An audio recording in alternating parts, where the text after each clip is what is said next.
Hey, so we're back tonight, and Ralph has made it to the camp where he's finding the peanut butter and jelly children. Remember, but he got stopped by a dog, and the dog was kind of digging his way in to try and get to him, and then he got the call for breakfast, I believe it was, and so he was in a gopher hole. So let's see what's happening to him.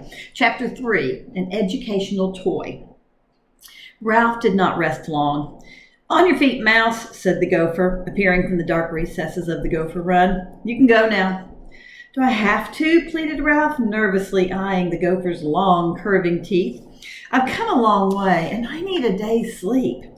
"Go on, beat it." The gopher stared at Ralph with his nearsighted eyes. "This is my run, and I don't want it cluttered up with mice." "Please?" Ralph tried to sound pitiful. "I'm just a little mouse, and I've had a long, hard trip." "I know you mice," answered the gopher. "Gopher, you are little and you look helpless, but when you move in, you take over." Then he added in a more kindly tone, "Anyway, you better get out while you can. That dog will eat his breakfast and go off on his round of inspection, and when he sees all the dirt he churned up, he'll start digging again." "Maybe you're right," admitted Ralph, who was not eager to share a tunnel with a grouchy gopher. He pushed his motorcycle up towards the circle of light that was at the entrance of the gopher run. There he paused until his eyes became accustomed to the sunlight. A stray chicken wandered across the lawn under the walnut trees. A horse whinnied from the barn, and from the dining hall came the sound of laughter and chatter of boys and girls and the clatter of silverware. The place seemed safe enough at the moment.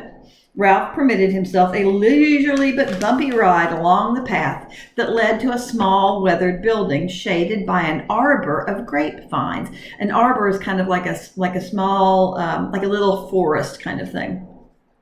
At the corner of the building, he found a clump of bamboo, which offered the possibility of shelter.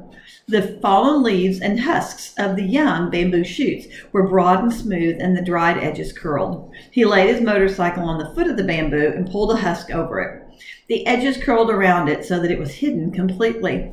He put his helmet under another husk and was too tired to scrounge for food, and he crawled under a third husk to sleep.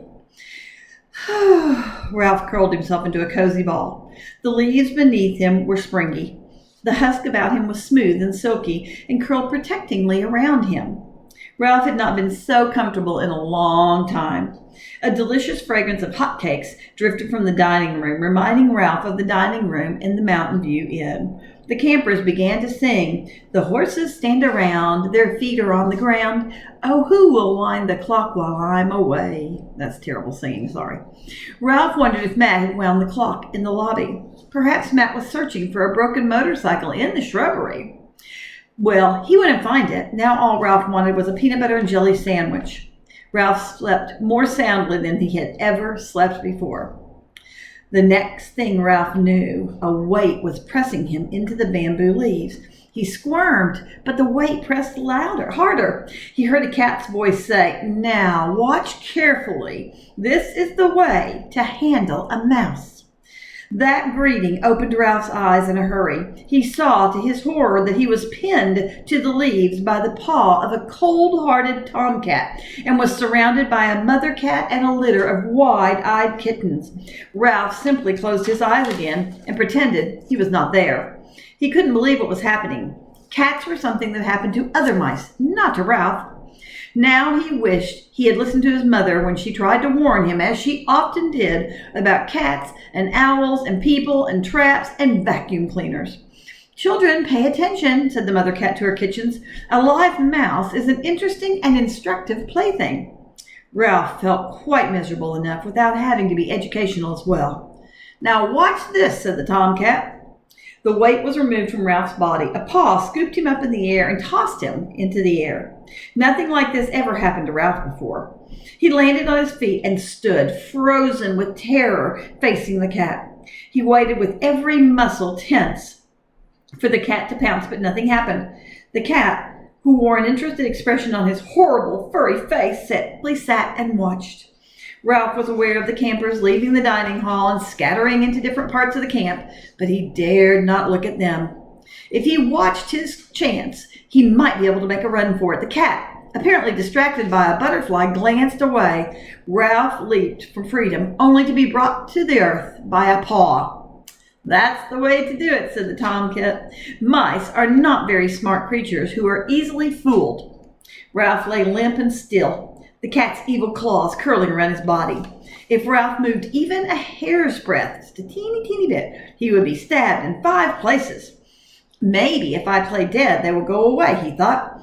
Children walked in and out of the screen door nearby, but no one came to rescue the small brown mouse behind the bamboo. "He's trying to play dead," explained the tomcat, "but I can feel his heart beating beneath my paw." Unfortunately, there was nothing Ralph could do about his heartbeat. If he ever got away from this cat, he would be a better mouse. He would listen when his mother warned him about cats and owls and people and traps and vacuum cleaners. He would set a good example for his little brothers and sisters and cousins. "Children, forget the butterfly and watch closely," instructed the mother cat. "This is the scoop and toss play." The next thing Ralph knew, he had been scooped up by the cat's paw and tossed into the air. He managed to land on all 4s in the bamboo leaves, but he was too terrified of the claws to move. The attention of the kittens, he was pleased to see, had wandered. There he is with the cat. One rolled over and tried to catch his tail.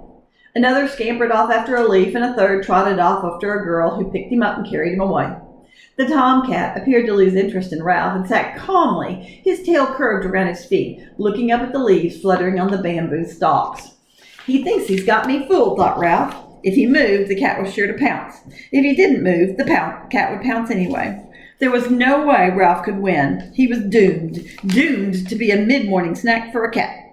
Luckily, Ralph did not have to make a decision. There was a sudden whacking noise on the fallen leaves, and a cloud of something light and soft settled over him. Then he found himself being tumbled about as he was lifted from the ground. "Good for you, Garf," said a woman's voice. "What kind of butterfly did you catch?" "It's not a butterfly," answered the boy. "It's a mouse. I rescued him from Catso." By now, Ralph had managed to get to his feet and his head up and could sort of see he was suspended in the air in something that looked like a net.